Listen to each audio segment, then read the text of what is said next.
Health insurance तो फक्त श्रीमंतांसाठी नसतो, तर तो आपल्यासारख्या सर्वसामान्य माणसांसाठी सुद्धा असतो.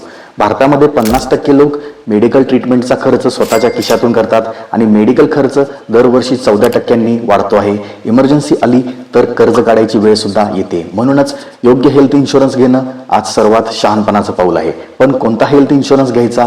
तर बघा हे पॉइंट्स. क्लेम सेटलमेंट रेशो जर 98% जास्त असेल तर बेस्ट.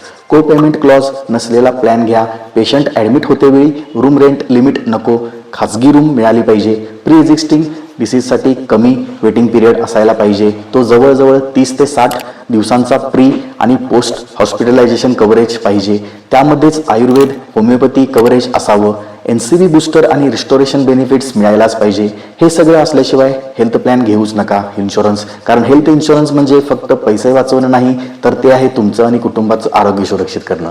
हेल्थ आणि पैसा दोन्ही वाचवायचा असेल तर अशाच माहितीपूर्ण व्हिडिओसाठी चॅनलला नक्की सबस्क्राईब करा.